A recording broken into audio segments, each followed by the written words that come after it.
Good afternoon there, lads and lasses. What's going on? It's the Flying Pig here on Flying Pig United with another cheeky little Manchester United news video for you. Just all the latest goings on of the day. Ahead of the weekend's game, of course, against Tottenham Hotshits. We're going to come up against them tomorrow at 5:30 p.m. and smash them to pieces. But today, we've got to talk about, of course, the latest Manchester United news. That's what we do on these shows. We're going to go into all the stuff about the latest managers that are linked with the potential departure of Ole Gunnar Solskjaer looming. Should he not win all his next 3 or 4 or 5 games in a row anyway? And we're going to talk about also Ole Gunnar Solskjaer's press conference that he had this afternoon as well. All 8-9 minutes of it or whatnot. So we're going to get into that as well. Do us a favour at the start of this stream, everybody. Smash us a thumbs up on this video. Leave a cheeky little like on it. If you're on catch up later, do the same and smash your comment in down below in the not live comment section. Let me know what you think about anything that's going on. Right, a few shout outs at the start of the stream. Just want to say shout out to Nathan Buckley, Johnny Gallagher, Fire Up, Old Dirty Benjo, Jack White, Nikolai Lindquist, Eddie O2, Stephen Carr. How you all doing? Thank you very much for getting here. Do give it a share on social media as well if you can. That'll help out this stream and help out this channel. Much appreciated, lads and lasses. Let's be having you. So let's get into it. So Man United today had a press conference. Of course, Ole Gunnar Solskjaer was asked some questions about his current situation. He gave us the team news, of course. Well, you know, all of that stuff. You know, it's great. Rafael Varane's back and stuff. That is awesome. He's got to be sticking in there in the game against Spurs. Surely, Rafael Varane back to full fitness. Get in there. A huge loss for us recently. But we need to address the tactics, all the rest of it. He said we need a reaction. You're damn right we need a reaction, Ole Gunnar Solskjaer. We bloody do need a reaction because what we've been witnessing recently is absolute turd on a string in terms of performances by Manchester United. Very intermittently performing, aren't we? That's the problem with us. It's very, very lackluster all round. He says, it's my job to put the players in the right frame of mind. I'm responsible for the free action, result and performance. We've worked on everything on the pitch that needs to be sorted for a footballer. So, you know, taking the sort of emphasis away from the players essentially. So or saying that he's responsible for the reaction. He needs to get the reaction. It's up to him. He's putting all the emphasis on him to get the result and get the performance in this game. He says, we've had a good week and I feel the boys are ready to give their best as they always do. I mean, I don't know if that's 100% true, is it? I mean, I love Ole Gunnar Solskjaer, but it did feel like this press conference today was just like going through the motions, all just sort of preordained questions and sort of preordained answers, in all honesty. It wasn't, I didn't think there was anything too, open and honest about the situation right now. It's very much cards close to chest. We'll just say the right things and say as little about it as possible. I mean, he even started the press conference by, after he was asked, you know, how he is, to say, yeah, I'm fine. Why wouldn't I be? Why wouldn't I be? Fucking why wouldn't I be? Because Man United are in 7th place, mate, languishing on 14 points, and your job's dangling by a damn cotton thread, lad.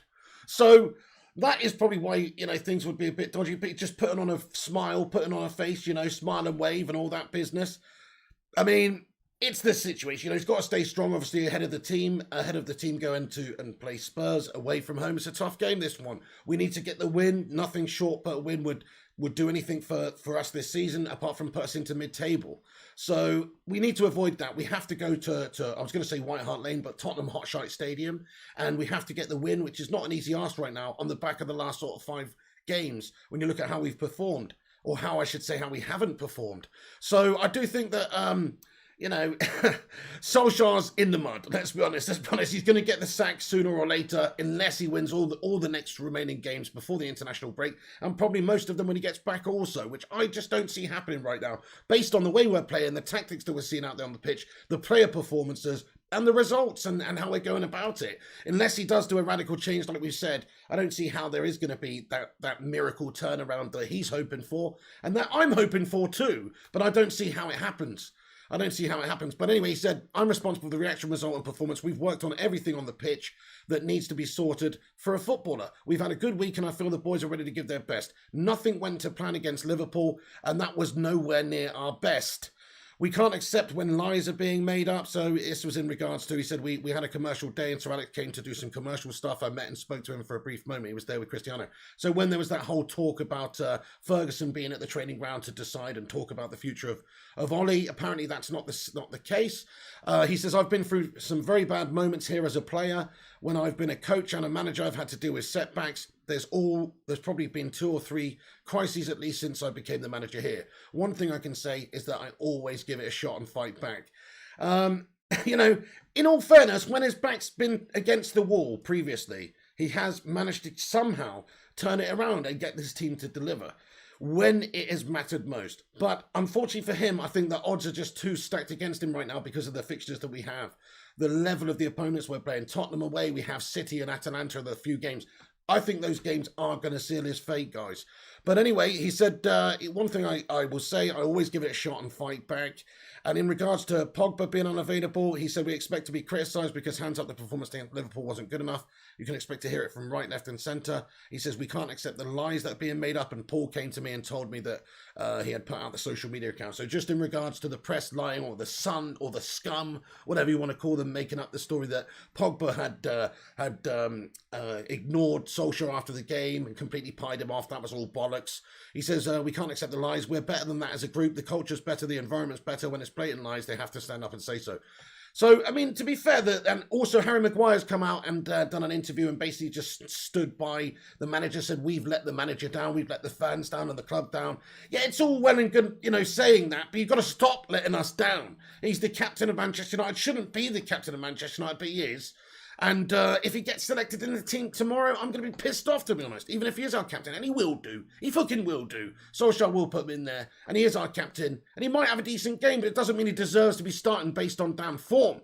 Bailly and Varane maybe would be a better option right now than Slabby, who's proven to be shite in every single game this season. But anyway, the reason I'm talking about all this right now, guys, is because Ole Gunnar Solskjaer likened himself to Tyson Fury, mate. My goodness me, we're at a stretch now. Fucking hell.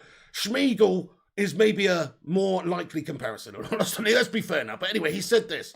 He said, of course, you have to hold your hands up. That performance is not acceptable. You have to look at why it wasn't acceptable and why it went as it did, says Solskjaer. He says, I used the analogy. It felt like we were a boxer. So the team, we were a boxer being punched, getting knocked down in the first round. We had a chance, we conceded a goal, and we wanted to sort it out. We went a bit too open and too frantic against a good team. I don't think it is a good analogy for a start, because it wasn't really like we got knocked down in the first round. It's kind of like we got knocked down and then just gone up and then proceeded to get knocked down again until you're just getting absolutely pummeled into the ground and the referee stops it and it's just an absolute bloody throw the towel in situation. That's sort of more than what it's like. But anyway, but he said, you see Tyson Fury when he gets knocked down a few times, it's remarkable. Maybe we got up too early and tried to sort it. Minds have to be better, but of course we've had to look at different things, and of course you have to be upfront and honest. The communication has to be direct. I mean, I love Ole Gunnar Solskjaer as a person, just so you know, before I think he's such a nice guy, such a nice human being, genuinely is a really nice guy. But what a load of old shit. What was it? What is he talking about here with this Tyson Fury guff, guys? I don't see the comparison. I mean, maybe we're probably more like bloody Deontay Wilder, to be fair. Just going in there fucking flailing bombs, no real fucking plan of attack, no game plan, no answer to the opposition, you know, getting in our faces and causing us problems early doors, just getting pummeled. You know, that's probably more a likely comparison with Deontay Wilder at this moment in time. Or even better, maybe we're like bloody Amir Khan or something, not even as heavy hitters right now, sadly, and also got a fucking glass jaw. You know what I mean? That's kind of what I feel like right now, is that, you know, unfortunately United have got a bit of a glass jaw right now. Once we seem to go down early in a lot of games, and we're struggling to get back into them right now. So I don't really like this whole Tyson Fury analogy that he's made in the first place. I think it doesn't make sense.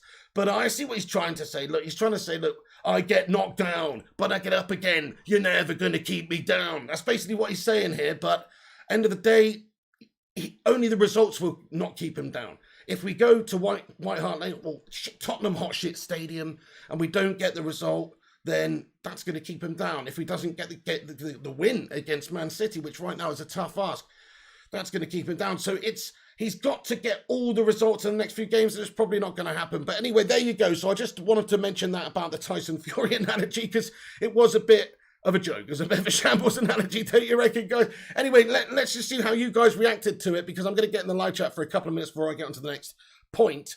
Mr. Bobo Django, what's going on? He says, total disrespect talking about the king with that awful analogy. I mean, it's a bit of a strange analogy, I'm not going to lie. Eddie Oti says, we got 38 likes. Guys, if you're just getting in here, do us a favour and hit that thumbs up button. If you're just joining, give it a share all round as well. That helps us on the YouTube algorithm. Much love to everybody who smashes a like. Shamir Qureshi, hello, says literally no tactics, just robustness and fitness. Stefan, Ollie standing there pretty helpless at the moment, it seems. I mean, that's what he can do, smile and say the sort of things that he thinks everyone wants to hear, but I don't really want to hear that. I mean, I personally would have liked to have heard. I mean, I don't know if he wants his team to feel this way or know this. I personally would like to have said, we're fighting, we've got to go and get these wins, and that's what we're going to do, and we're confident we're going to do it. And, and we have been absolutely shite. But, unfortunately, if we don't get the results in this game, then, actually, he can't say that. He can't say the season's shat and I'm going to resign, because he's got to keep the presence in the squad that he's actually still got belief in his own fucking methods and tactics. But it would have been nice just to be a little bit more, a little bit more open, a little bit more honest about the situation, because it just seemed it was very much a bit of delusion in that presser. Hey, Gun, she says, Ollie's the Goblin King Pig. Well, there you go, my friend. That's what I'm saying. Guys, thank you very much, everyone who's getting in. Ollie is Houdini. He will shock you all, says Arsenal Manic. Look, he's done it before. Will he do it again? My heart of hearts says no, and my head says no right now. My heart used to say yes, but I just don't think that he can win the next 3 fixtures all in a row like that. Look at how we've done against the recent teams. We haven't even been able to beat bloody Leicester, or Everton, Villa. Some of the games that we've had mares in recently have been a nightmare. That Atalanta game was an absolute struggle of a fight back to get back from 2-0 down in the first half. So make no mistake, we've had a shitter recently, which gives us zero confidence going into these games. We just got drubbed up 5-0 by Liverpool. He's right in one thing. We need to get a reaction. He says we need a reaction. He needs to be in charge and responsible for the reaction. So, it's all on Solskjaer. It's all on the lads to do it now.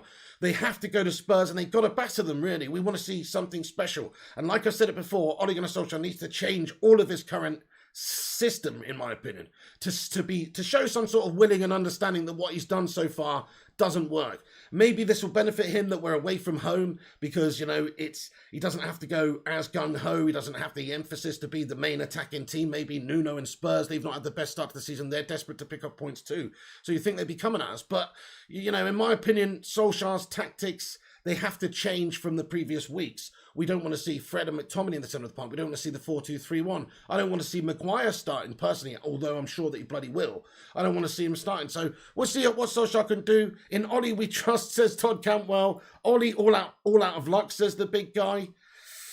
He looks like he's just on borrowed time right now. Sad to say as it is, because, it's understood Conte's lined up. Conte is understood to be interested in the Manchester United job. The old drip feed from the PR department in Conte's back pocket, whatever, is obviously got this information out there. He is understood to be interested in taking the job, and it's kind of hard to argue against it if Ollie fails the next few games, because we need to save the season if that's the case. We'll be in mid-table, and there'll be no signs that he's the man for the job to take us forward and get those trophies if we're mid-table with this squad, end of October or start of November. It would be a calamity, in all honesty, for this club. So you can't be in charge. It would be an untenable situation, I think.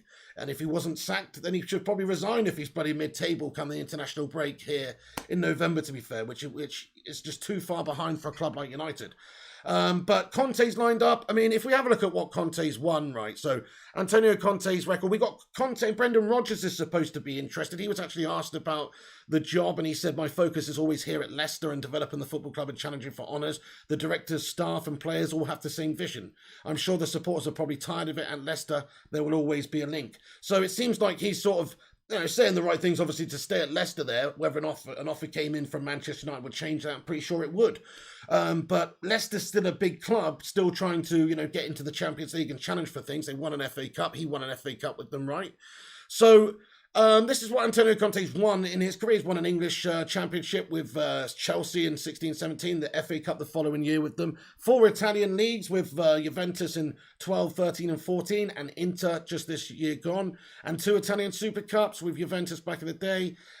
So he's obviously won a bunch of important decent trophies, hasn't he? The main one being the Premier League for us, because that's what we want. We want somebody that could come in a short term and get us to be competitive and win and challenge for the Premier League.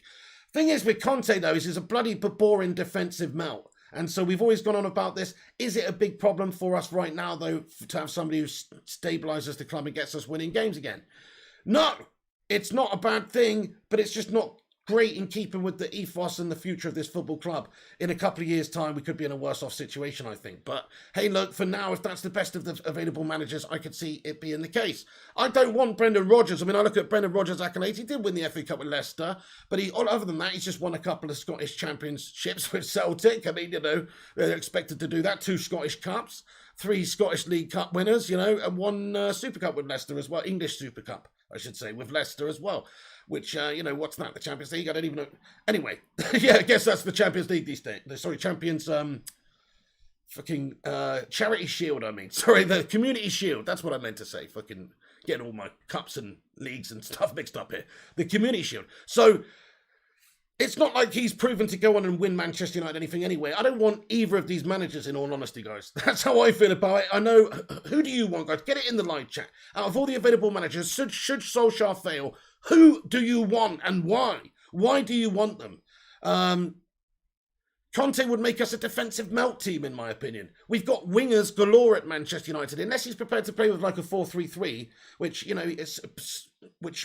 mean, I can't really remember, to be honest, but a lot of people said back in the Juventus days, in, the 13-12, he used to play with that system with Pogba and stuff like that. I mean, it's been a while, but I mean, certainly recently, and certainly when he came into the Prem, it's all about that 3-5-2, that 3-4-3 system. So is that what he would bring to United? Because if that's the case, we've got players like Sancho, Rashford, Greeners, all these guys that what sort of role would they have in that squad, in that team? I'm a little bit concerned about it.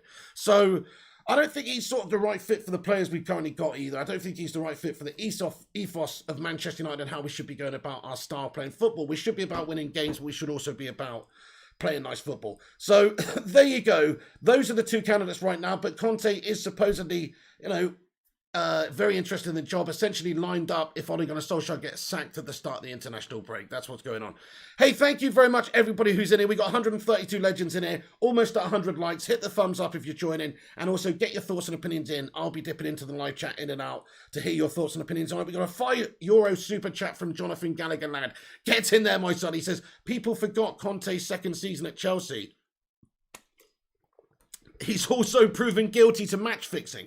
Do you want a manager like that, Pig? I certainly don't. I mean, I don't. I also don't want a manager who sleeps in a coffin at night. And if you want to have a conversation with him face to face, you have to meet him in an underground car park with garlic around your neck, mate. I don't want a manager like that. But to be fair, Jonathan Gallagher, who is there available right now? That's what I'm saying. Like, if you look at who's available, Zidane might be a good option, but it's understood to not be that keen.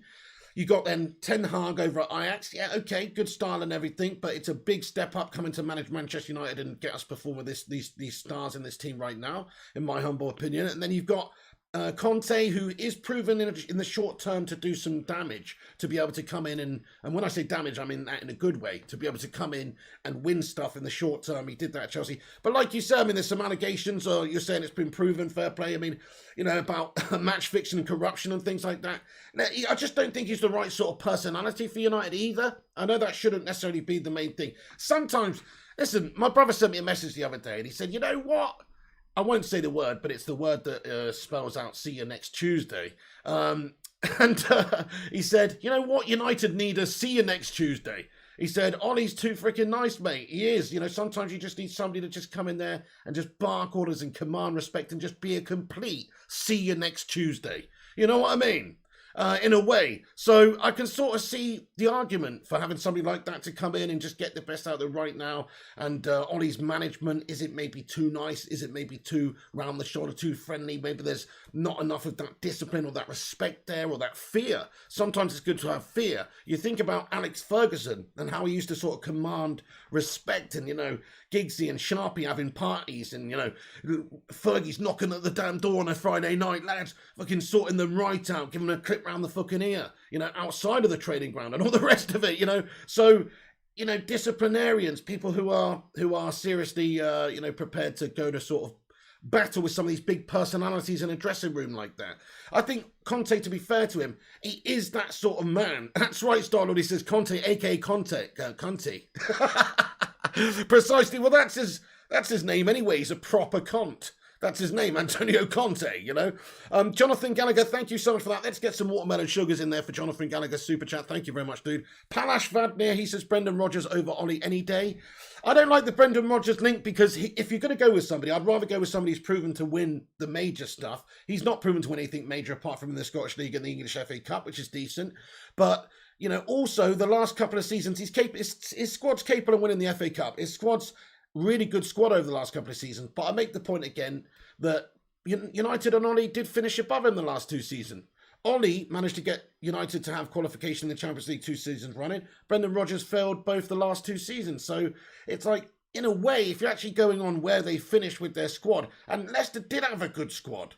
Okay, maybe, you know, last year or so, since Bruno's come in, you can argue we've started to, you know, get some worldies in there again. But before that was a bit ropey, and he wasn't able to outperform Ollie over the course of a 38-game season twice in a row. So that, to me, concerns me. I wouldn't want to have Brendan Rodgers just based on that fact alone because, you know, I just don't see how he would be the man to come and take us to that next level. I'd rather us go and get somebody who's got at least proven pedigree to win trophies, maybe has on their resume that they've won this competition before, such as the English Premier League, which is why Conte is better than Brendan Rodgers for me in that way. Jake Warrior says Conte would make our defence impenetrable, but it will bring players like Mason back a year or two from not playing. Spot on. What goes on with Rashi? I mean, obviously, you can play people up front. You can have a few players up front. If he's going with a 3-4-3 or, you know, even a 3-5-2, you can definitely, you know, have Rashford and Ronaldo up there. But like you say, there's no place for Greenwood in that role then, or, you know, it's gonna, unless he does play a 3-4-3, something like that. But I don't know. I just don't think that at this moment in time is the right guy. But out of all of them, if Zidane's not available, then, you know, on paper it probably does make the most sense. Cedric Barner says Conte equals passion, discipline, and strategy. That's it. You're going to get sort of a proven style almost. Not instantly, I wouldn't say instantly, but pretty quickly. If you look at his track record of going into teams and getting them playing a certain way and changing things up. It's not necessarily what we want as the formation or the style or anything going forward, but if it wins you games, that is what we want. We do want to be able to challenge for the title. And look, I keep saying this as well, I still hope Solskjaer wins the next 3 games and we somehow perform a miracle and it turns around and we go on and we challenge for the title. I still truly hope that happens. But it's not going to, is it? Because he's been so shite recently with the team selections and banging his head against a brick wall with McFred, etc. And the formation and the tactics, it's all wrong.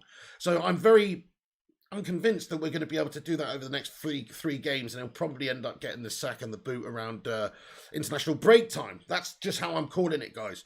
Kung Shi with an NT 170 super chat here.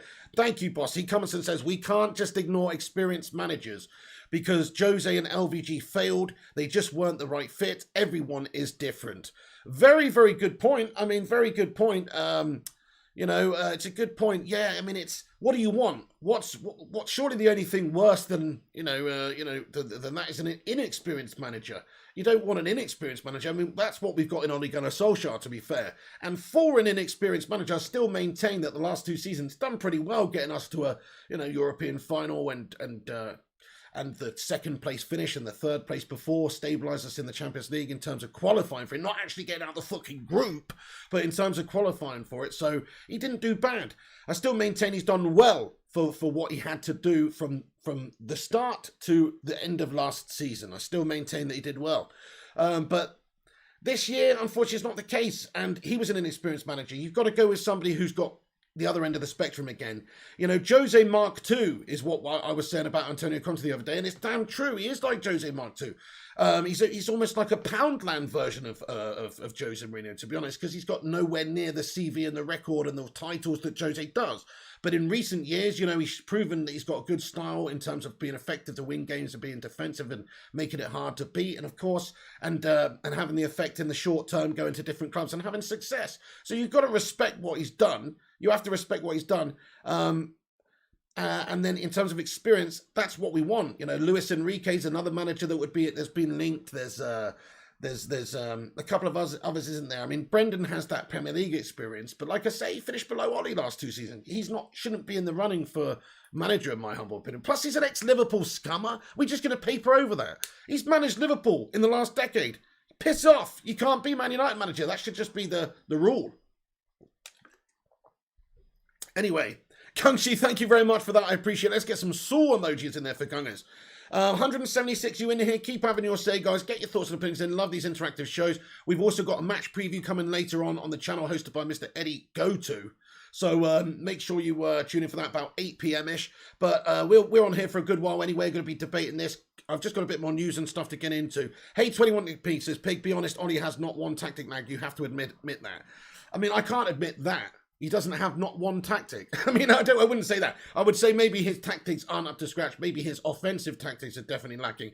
But in terms of doesn't have one I mean, he does have one tactic. It's counter-attacking football, and he's done it well over the last couple of seasons, because I don't know if you remember, but we did go on a run where we broke the record of away games in a row where we were undefeated. So I don't know if you remember that, but we did do that, which means that we do have a good tactic in terms of countering away from home. I don't think that's been the problem. The problem for United has always been, under Ollie, is to try and actually beat teams attacking-wise, who we should be beating. Getting at teams we should be beating and being able to cut them open and create chances. We can't seem to do that.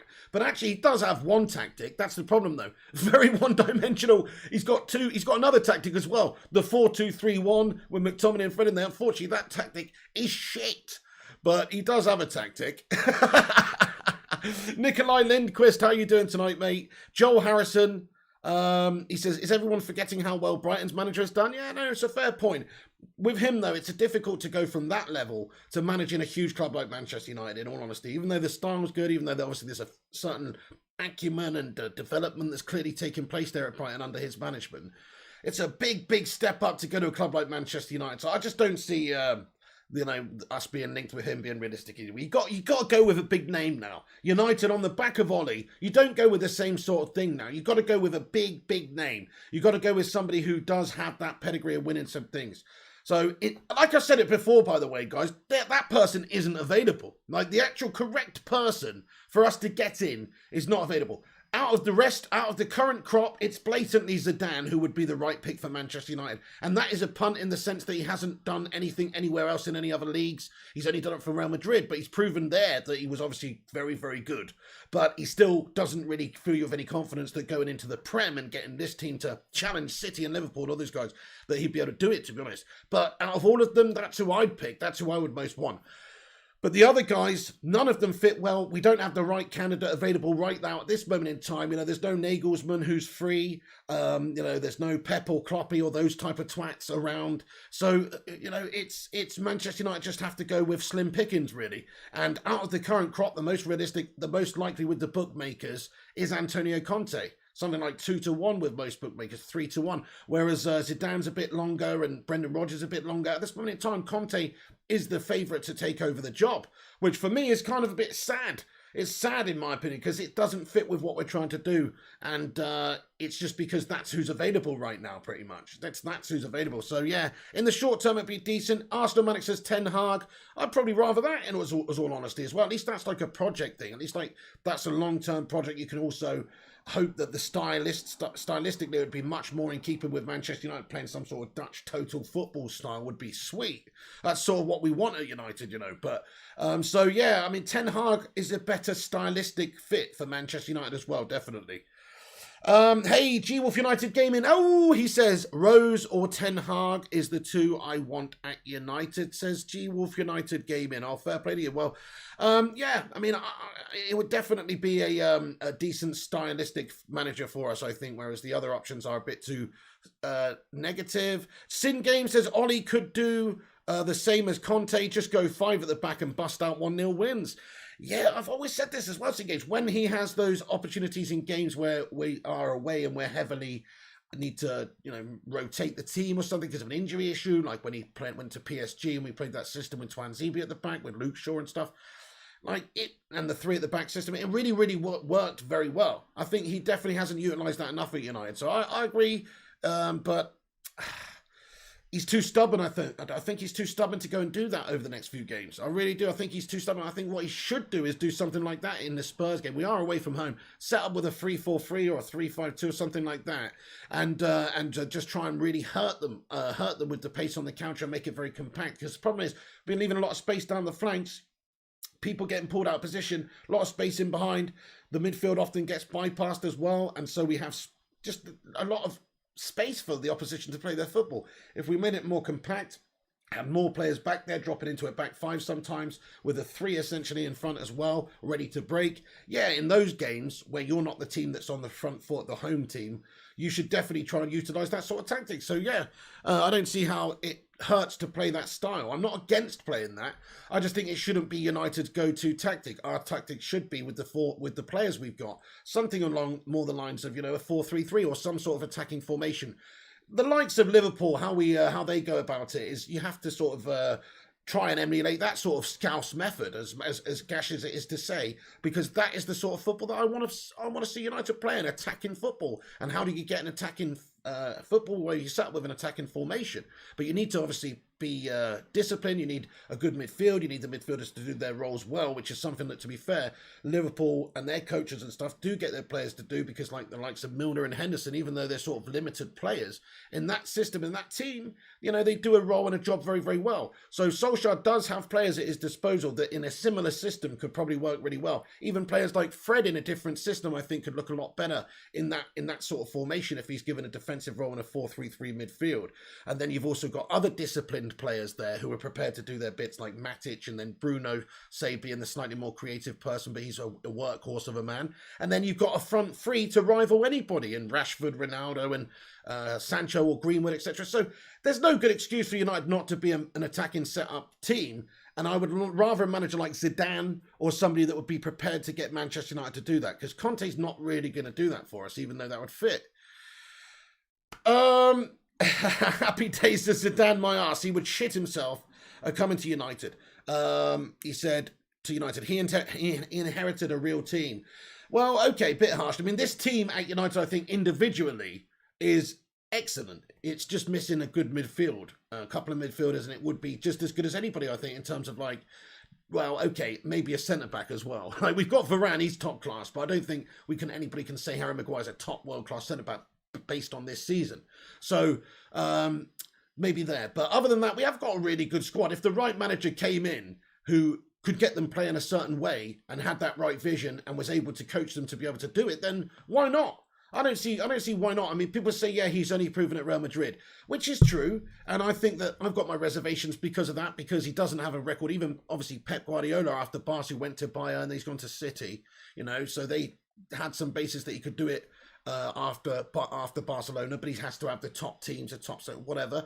Whereas this situation is, with Zidane is, he's only done it at Madrid, but he's won 3 Champions Leagues in a row. How is that a bad CV, though? It's not a bad CV. It just doesn't mean that he's proven to come in and do it in another league, but he could do. And his team played great football, and he did have a great team, absolutely, and he inherited a great team. Plus, he was a Real Madrid man himself, and that helps out massively. It's just a perfect transition from a player to coach to a manager. And he did that perfectly there. So he literally was a player, then a coach, then a manager. So he knows the club, the fabric of the club. It's different. The league's easier as well over there, although the Champions League is not. Let's be honest, all the teams that he dispatched in the Champions League those few years in a row, they're all from all different leagues and they're different clubs from different leagues around the world, including the Premier League. And he's dispatching of them with that Real Madrid team, which was a great team. But he's still got to get that team functioning and get them playing a certain way, and he did. So you can't really dispute the fact that he would be a good shout based on who's available right now. I think he would be a good shout. Now, it is a little bit uncertain as to, compared to somebody else like maybe Conte, if he could come in and stabilise it. Hey, we got 100 likes on the stream. Thanks, everyone, for smashing that thumbs up button, you bloody legends. Get in there, my son. 100 likes. Thank you, guys, for hitting the thumbs up button. If you're new, hit the subscribe button as well. Get your thoughts and opinions in. We want to hear from you. If it's your first time here, smash the sub. We're on here every day giving you all the latest United news. Get involved, and there's a match preview later at 8 p.m. also. Thank you, Rushmano, you legend. How's it going today? Hope you're doing well, Mr. Rushy. We have a super chat here from Jonathan Gallagher. He says, you missed my super chat. I'm so sorry, Sir Jonathan Gallagher. I've melted. Let me go back up then. Jonathan Gallagher going ham with the super chats here. He says, with a €5 super chat, Pig, no matter the manager, the fans will turn on him. People forget long-term future, not short-term football.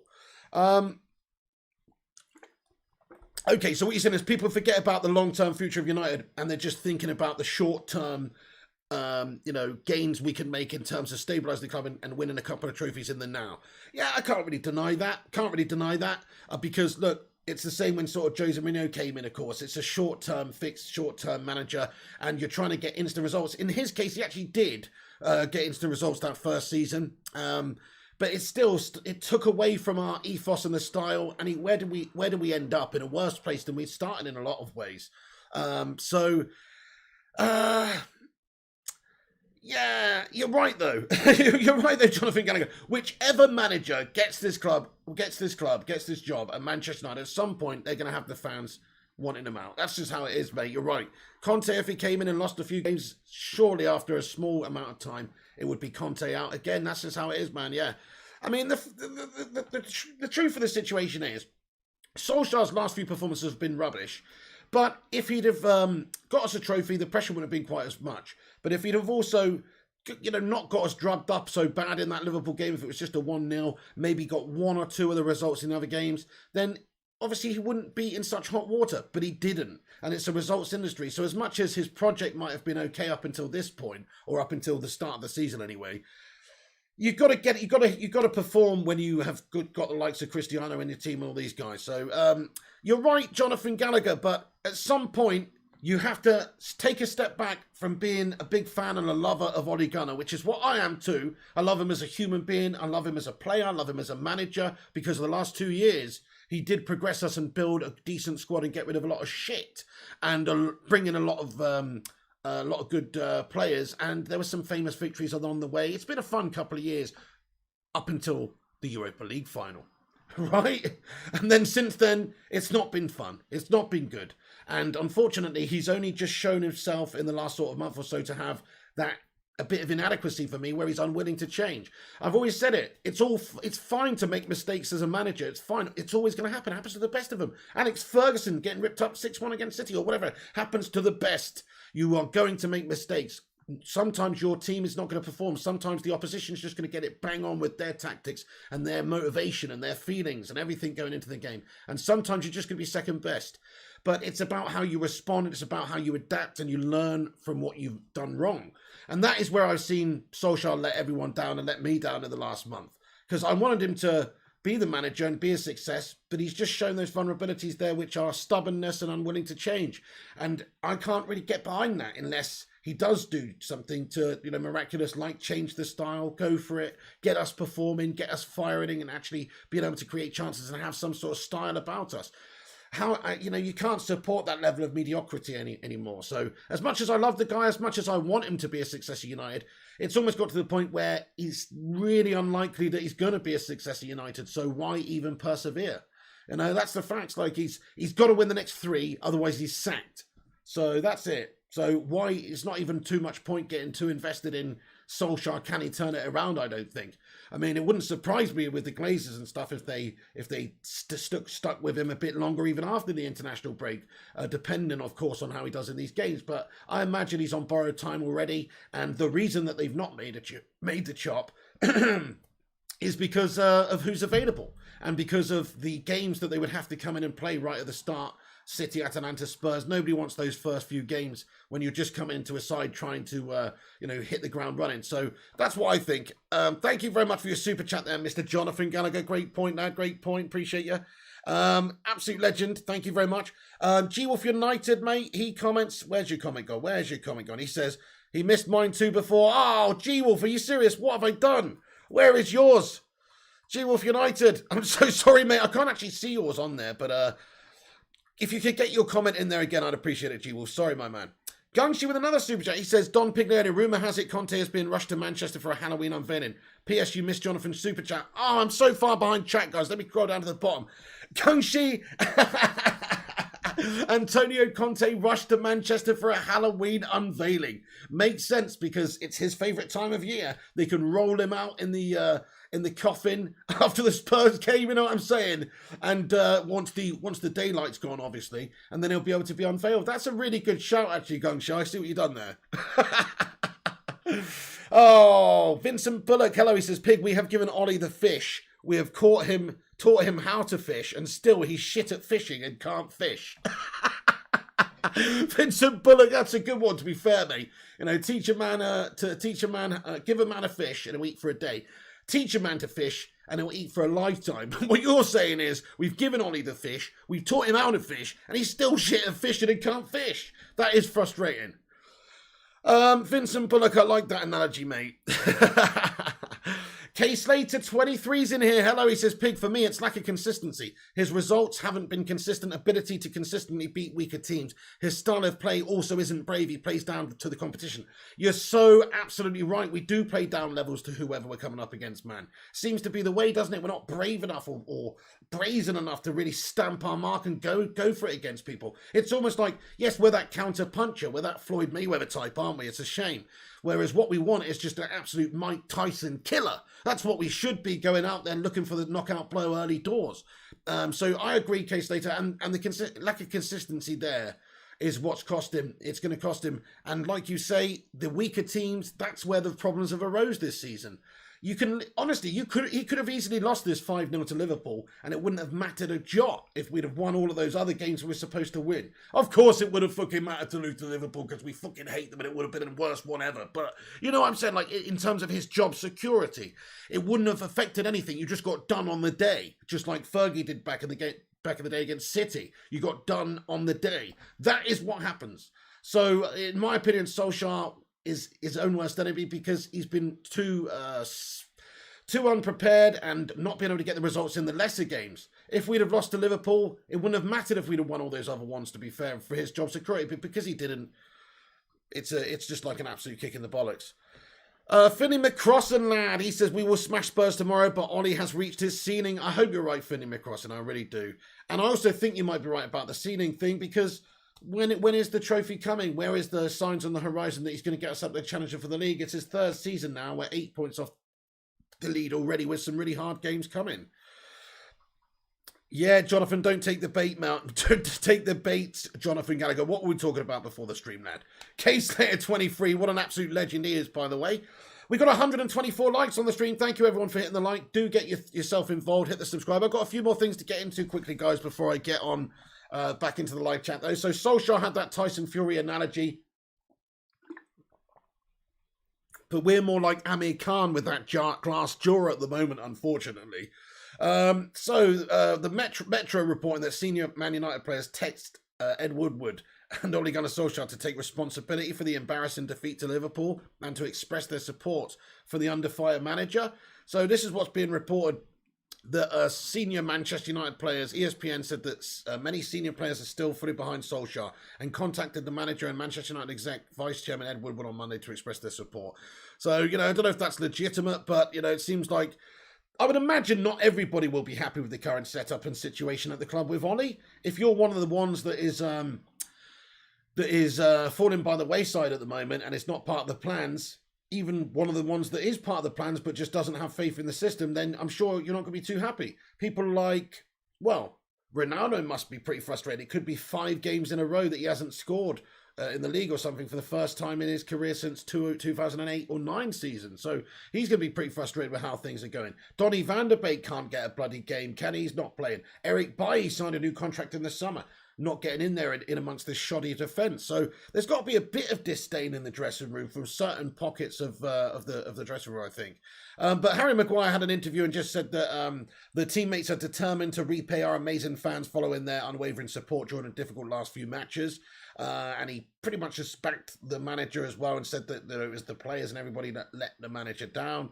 I mean, he's his captain. Solskjaer gave him the captaincy. So obviously Slabby being in the position he's in where he's largely responsible for a lot of the gash performances as well. Of course he's going to say that. Of course he's not going to criticise the man who selected him even though he's shit, is he? So he's given just a show of confidence. Fair play to him. That's the right thing to do from Slabby Maguire. Don't get me wrong. But I do think that, he shouldn't really even be selected in the team. And we're seeing this today from the club, his interview and everything, which just makes me think Solskjaer's going to select him in the team again because he is the captain. And, he is obviously a big money player, big, huge player for us. But on form and on actual justification for playing in this game, he shouldn't be playing, guys, I don't think. I mean, let's have a vote. I mean, let's be real. He is obviously our main centre back here, and he was great for England in the Euros and everything, and he's been great in certain games in the past for us, but he's not consistent. He's made an error in every single game this season so far. So who wants Harry Maguire to start? Would you start Harry Maguire in the game against Spurs, yes or no? The only other option, really, so either you're going to go with Maguire and Varane. The only other option really would be, well, there are options to be fair, but I would go with Bailly and I would probably go with Varane because we haven't really seen it. I'd like to see how that would go. They're both very physical. They're both very quick, strong players. I think it could work well. I mean, maybe Bailly is a little bit erratic sometimes, but maybe Varane, somebody with that experience and coolness, could work in a good partnership for him. So I would go with Varane and Bailly. So lots of hell no's coming here. Cedric Burner says no. Nope says Ezio. Lots of people said no, he shouldn't start. So what's your combination then, guys? I'll ask you. You've got Lindelof, you've got Maguire, you've got Varane. Who else is available? Phil Jones. Phil No Bones Jones. You want Phil No Bones Jones in your team? Could it be any worse? Honestly, I was very much questioning if that was Phil Jones in disguise and he was just wearing like a Halloween mask or something on top of his own head the other day, because he has been very Phil Jones-esque recently, and we probably wouldn't have even been worse off if Phil Jones had played every single game this season instead of Harry Maguire for it. That's how bad Harry's been this season so far. Not even an exaggeration. I don't think we would have felt it at all if Phil played instead. In fact, might have been a little bit better. So, so definitely he's got something to prove. If he is to start, which he probably will, then he's got something to prove. But let's have a look at your comments and see who thinks who should be getting in here. Jones and Bailly says Norfolk Pyro. What about Company says Sheets of Metal? You what? Varane, Bailly and Dwindle back five of the fellow for the back. I could see a back five working out for us, actually, to be honest. Bailly is like a kickboxer with a loose cannon, says Joe Harrison. Lindelof ain't good enough, says Sonic Quantum. I think he's a good ball-playing defender, isn't he? But in terms of like aerial battles, strength in the air, strength in the tackle, and one-on-one defending, he's not top tier. And unfortunately, United need top-tier players. You don't want bang average IKEA Swedish meatball merchants. You want proper top drawer quality. Maguire is pathetic. Do you know the number of times they have come out to apologise? Useless captain making same mistakes over and over again. Philip Taibbi, respect, dude. I 100% agree with you, mate. Like, in a lot of ways, we've seen it too many times now. Constantly coming out and having to apologise for things and saying, oh, yeah, we've been shit. Time to get behind the time for the team to respond. Yeah. Too many times, you're right. How's about not be such a crap player and make all these errors repeatedly every single week and let your side down, Harry? You're supposed to be a top player. It's so frustrating. I mean, I think it is a lot down to the coaching here, though, and the system with a lot of it. But definitely Harry's made a lot of individual errors, and as a leader, he's been shit. And that does still come down to Solskjaer. Solskjaer could take the captaincy off him. He could drop Maguire for this game. What I would do is drop him and give the captaincy to Ronaldo in a heartbeat. That way, you just say, look, Harry, you're having a bad spell at the moment. I can't select you based on form. Never mind that you being my captain doesn't come into it. Just you shouldn't be playing based on how you're performing, making errors every single fucking week. You need a break. You need to find your zen. You need to fight for it, get back in there, get in the right headspace again. Because whatever he's doing is going wrong for Harry Maguire at United. And so I would drop him just from the side, and I would play somebody else at centre-back alongside Varane. It would be probably Bailly and Varane for me at this moment, because I can't think of anything better. That's why. That's all it is. It's not that that's the ideal pairing. It's just that we've seen Lindelof. We've seen how shaky he can be at times. We've seen Maguire this season. Bailly hasn't had really a fair crack for a while. He is a good defender on his day. If he could stay fit, he could be a really good option. So that's based on those reasons. I would want to see Bailly and Varane right now. Frustrating though, isn't it? Because how long have we been talking about this? Post-Fergie, we've been talking about needing a new centre-back. Ever since Rio and Vidic left, we've needed new centre-backs. It's always been a work in progress, a problem area for us. And it still is. Even after buying Varane and spending 80 million on Harry Maguire, it still is a problem area for us. It's so bloody frustrating. I'm sick of it. Wouldn't it be so nice if we just had that Rio and Vidic come back? Wan-Bissaka might work in a back five, says Norfolk Pyro. Well, do you remember when we played Luke Shaw in the back three against PSG and maybe one or two other games? That could work. Tellez was playing out on the sort of left wing back role, and Luke Shaw was playing that left centre back role. And that could work. I think he could do that role pretty well. He's not the tallest, of course, so in terms of defending set pieces, but if you did have like Slabby Maguire and Varane in there, or Bailly and Varane, then obviously they can do that. They can do that to a large degree, you would hope. And he's got a bit more pace about him, positionally, He's not going to be asked so much of him because Tellers is going to be covering a bit of that space over there as well. So he's going to have a, less ground to cover. He's going to be playing as a centre-back. So he's not going to be going up and bombing forward and doing all that as much. You could see that. There's different options. Yeah, you're absolutely right. There's different options for playing a free at the back. Man City trolling United says Sheets of Metal. He needs to go to Woozar for a bit, says the big guy. Gunga says he should never have been made captain, in my opinion. He was given the captaincy as soon as he arrived, wasn't he? Yeah, absolutely. What had he actually done to be given the captaincy? He'd been a Leicester player and, of course, impressed in the World Cup in 2018 for England and showed good leadership in that World Cup, in that tournament. In all honesty, he did. But he didn't really deserve to be the captain coming into United, did he? Man, oh man, you would think he was like a proper big name. You think he'd sound like, Brian Robson or something there. But no, it's just ridiculous. I agree. He shouldn't have been given the captaincy.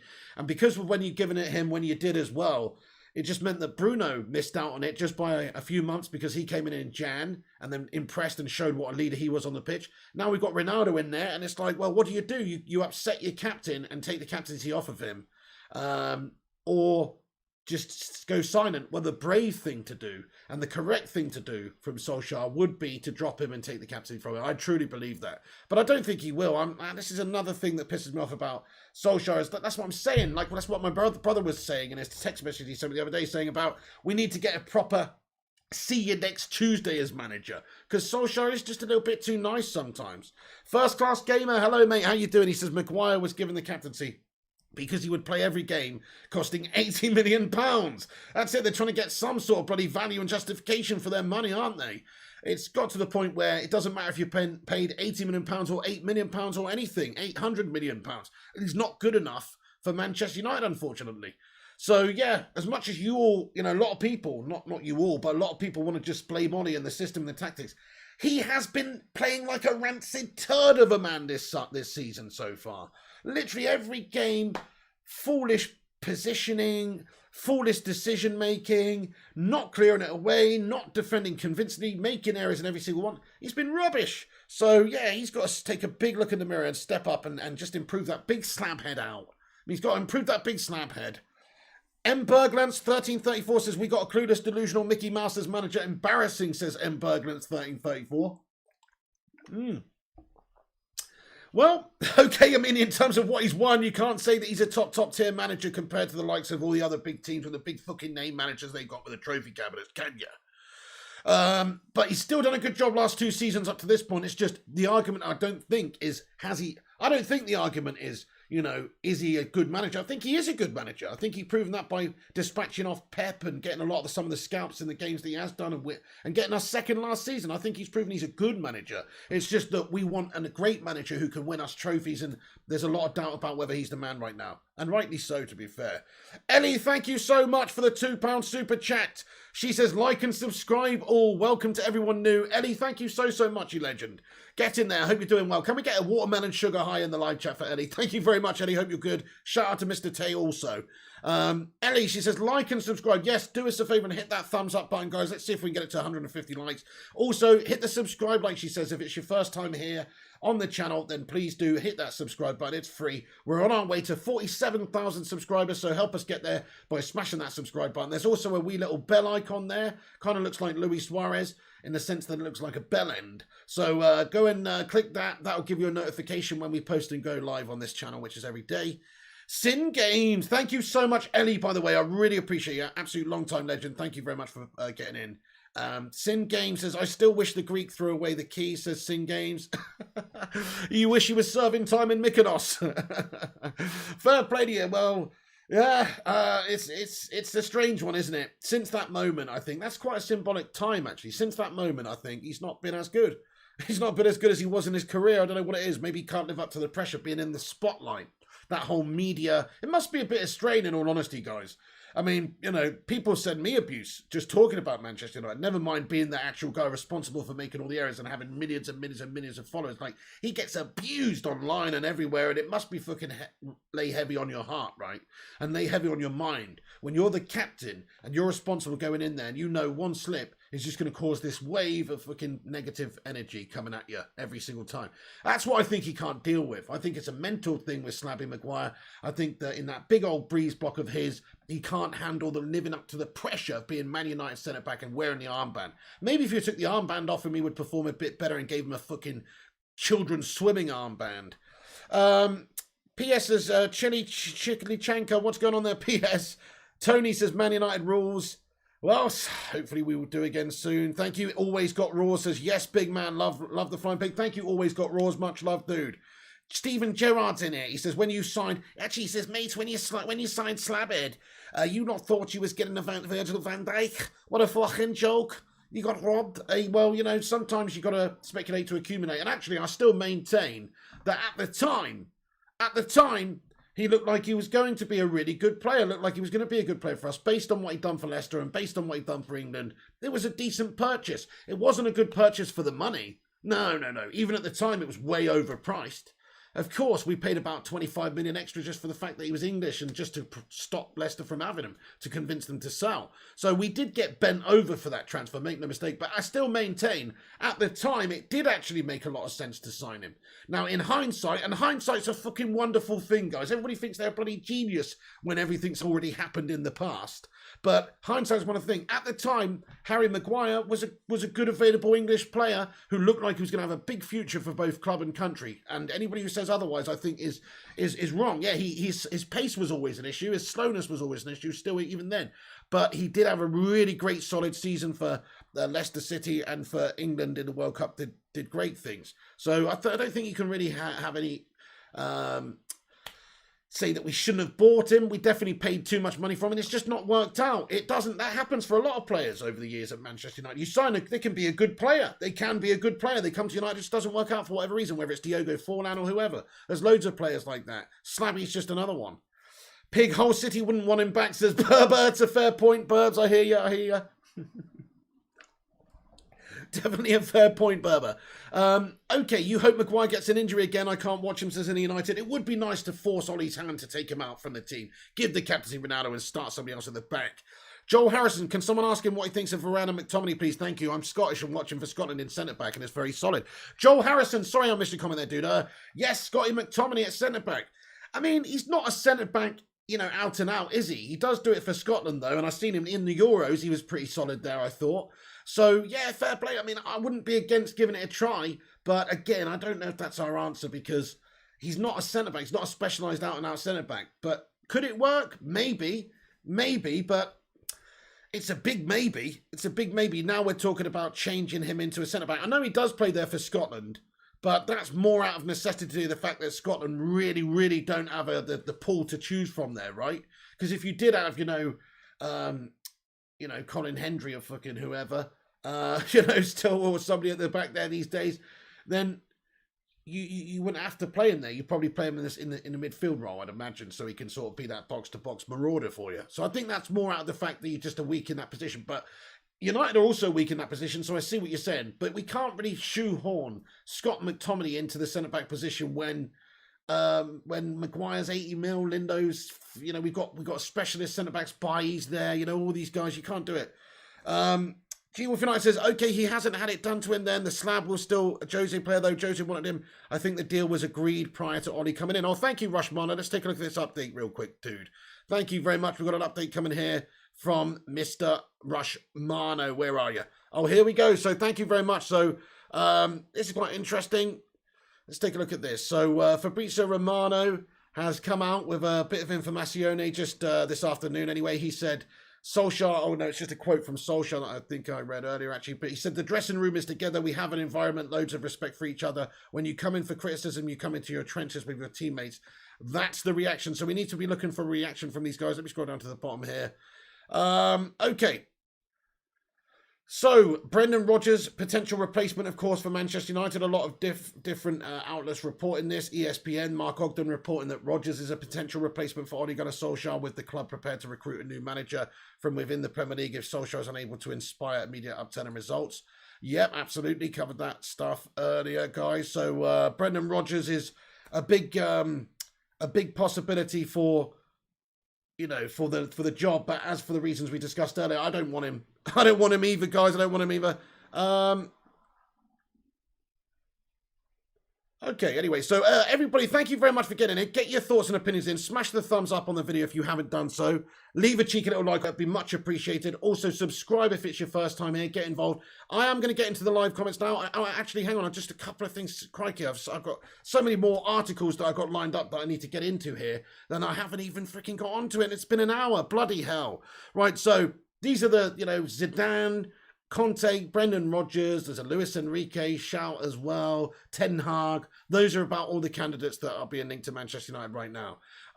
Then we've got a quote here from Rivaldo, who said that Antonio Conte, he believes Antonio Conte would be much better fit for Manchester United. He said than Ole Gunnar Solskjaer. This is what he said. He said he has the pedigree to coach a big European club, especially in a country where he has already managed, which will make things easier for him in terms of adaptation. With him at the helm, United will become a more pressing team with offensive football and intensity, which could fit better with the players the club currently have in this squad. And Conte also demands a lot from his players, which might increase their commitment going forward. In my opinion, he would be a nice option for the club if there is a change. So that's what Rivaldo thinks in the short term. Obviously, I mean, he's got a point in terms of being able to adapt and be a more pressing team. Although, he actually says with him at the helm, United will become a more pressing team with offensive football and intensity. I mean, I don't really think of offensive football when I think about Conte's sides. I do think of hard work ethics, I do think of intensity, and I do think of Dracula, but I don't think of offensive football, really. So, yeah, got to be honest, Rivaldo's talking shite. Also, 442 and a few other outlets reporting that Conte could prove a bit expensive, which I don't really think is going to be a problem for us. But Conte would demand a 4-year contract worth around £18 million a season, apparently, which is a total outlay of £72 million over the course of the 4 years, which is pretty intense. That's just speculation and hearsay at this moment in time. Just another bit of news, if you didn't know, but you probably did. Rafael Varane is back in training. Back in contention for the game against Spurs and back to full fitness now. So he's likely to replace, Lindo or Maguire at the back there, of course. And Nemanja Matic is fit to start. Pretty much all the players, Scott McTominay, pretty much all the players right now are fit to start, I think, apart from Pogba, who is, of course, suspended for getting sent off in the previous game. But Manchester Evening News report yesterday that Antonio Conte says yes to Manchester United, and so that's the sort of PR thing that's being pushed at the moment.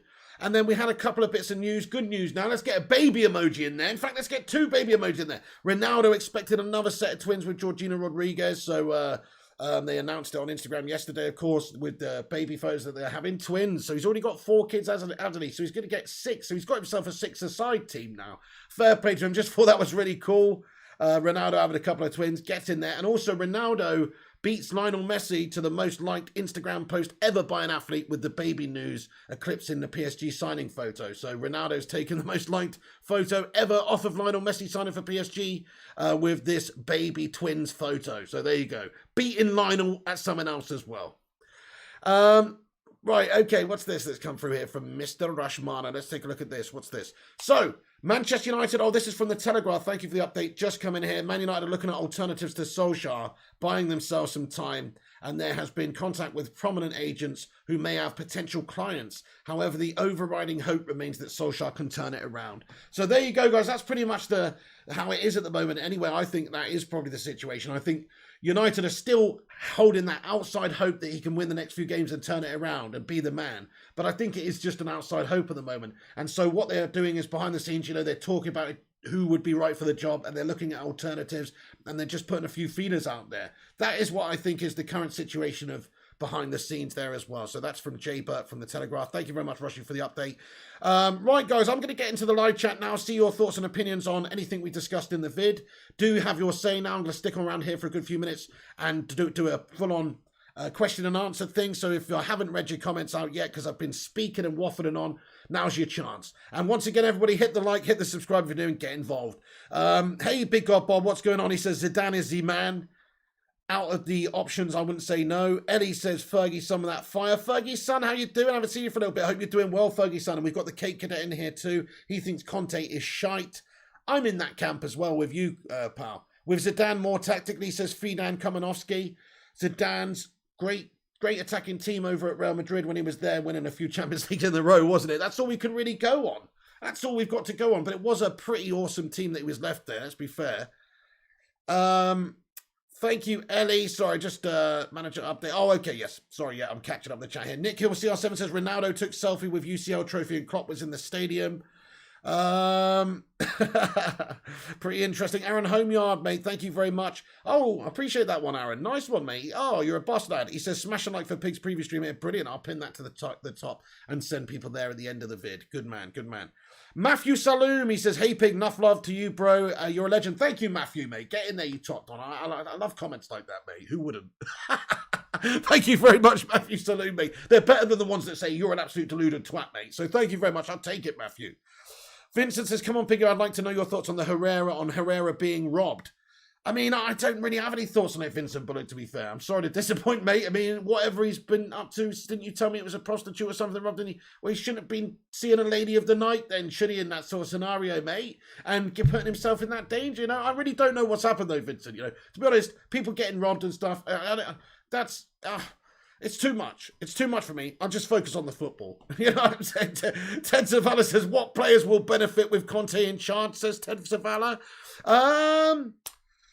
Well, I imagine a lot of the defence would benefit because they'd just be playing within a much more defensive system that would help them out. I'd imagine players like Fred, Matic, these guys would probably benefit as well because of the sort of roles that they'd be given and they'd have extra defensive support behind them as well. I think it would hurt players like Greenwood, Rashford. I think it would. But I think it probably, help players like I said, the defence, because he's a defensive manager. So if you want to look good and not concede and be a tighter operation, then defensively, obviously, it would help us. But offensively, it's not going to help us as much, I suppose. But then if you win games, that is helping you. Cheers, always got roars. Appreciate you, my man. Stefan says he went to a cheap lady the other night, says Stefan. Yeah. So I don't know much about it, though. I haven't read up on it, unfortunately. But I know Vincent did tell me the other day that happened. But yeah, he shouldn't have been doing it then, should he? You know what I mean? He's had a mayor, he's put himself in a dodgy situation there. You're in control of your own destiny, peeps. You don't have to go put yourself in a dodgy situation, mate, if you don't want, Sometimes trouble comes looking for you, but most of the time you can avoid it. Vincent says, I can see him turning into the new Phil Jones. Oh my God, thinking of Maguire attack on the chat at night. Oh my God. Amy Fawcett, are you on FIFA tonight, mate? Yes, I am, Amy. I'm on tonight. I'll be on at 11 p.m. UK time, so come and get involved if you are around. We'll be playing Foot Champs.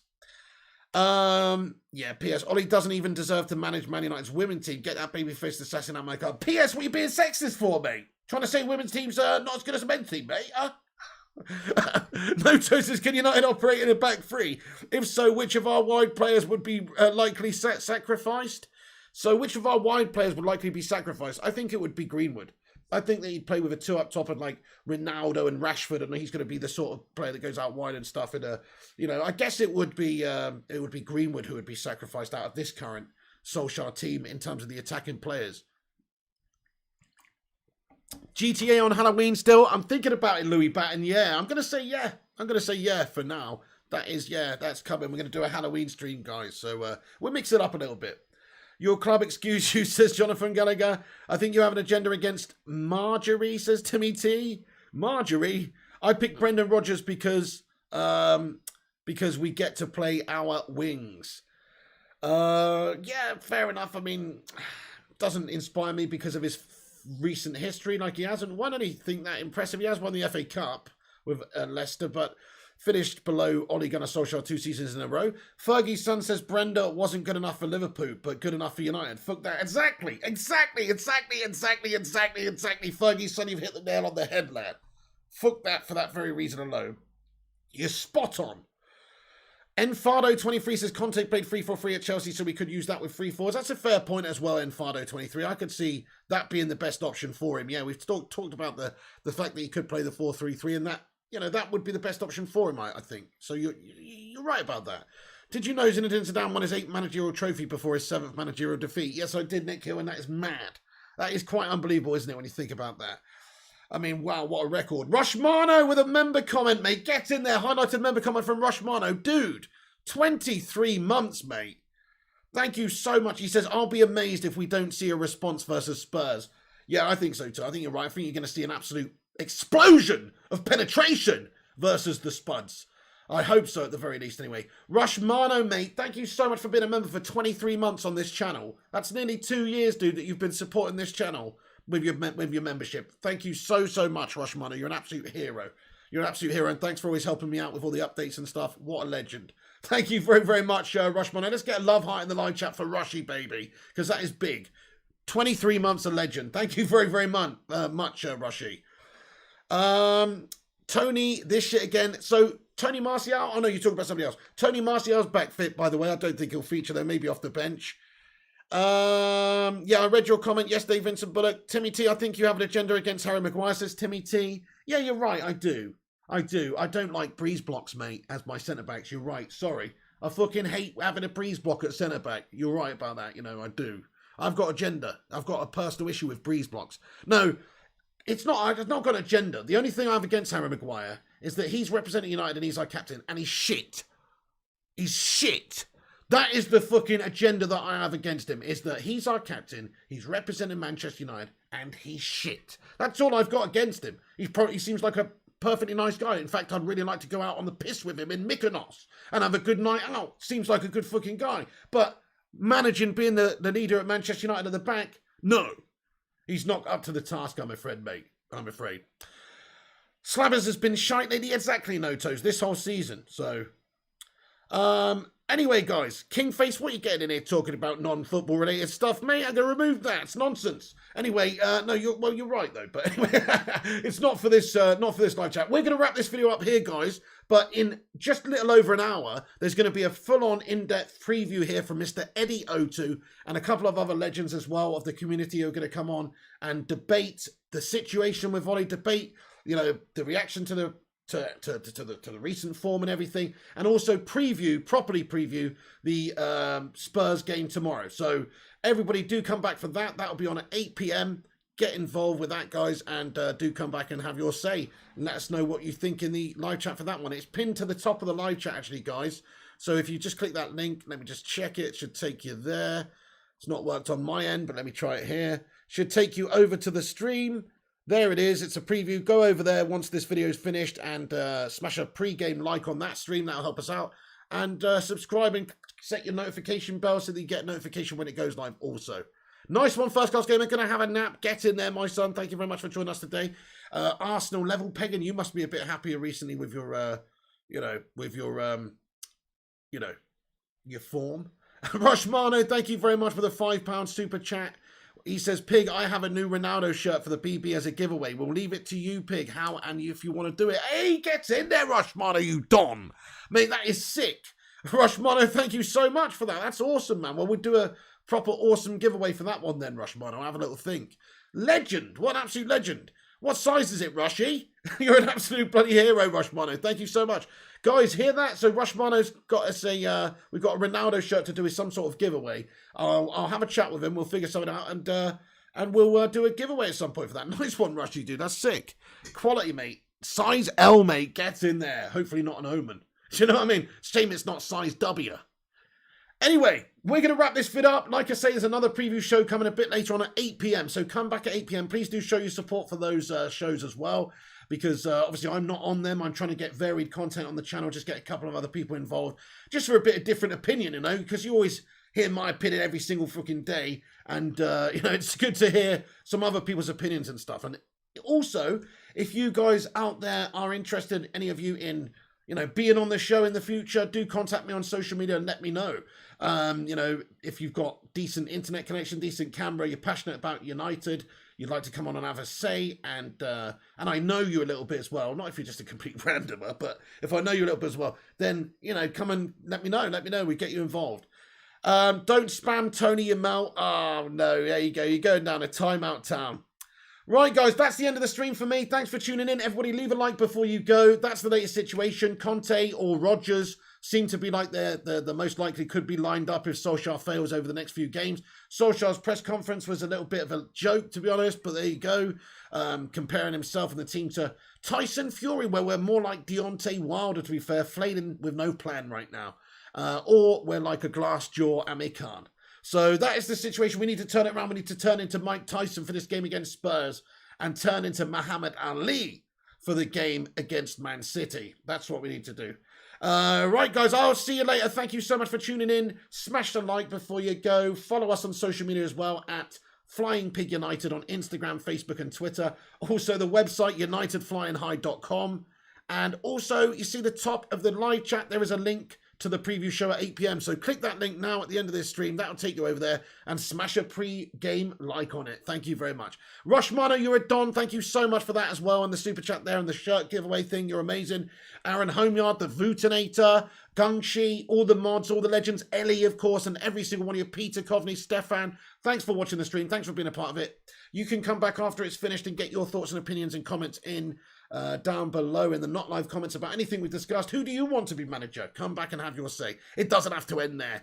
Yes, Peter, back at FIFA at 11 p.m. tonight as well. And of course, we're doing a watch along and everything for the game tomorrow.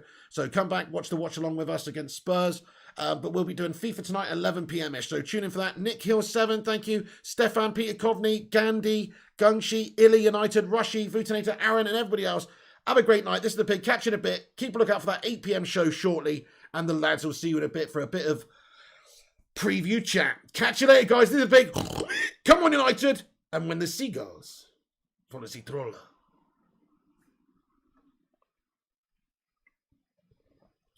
This is because they think sardines will be thrown into the sea. Thank you very much.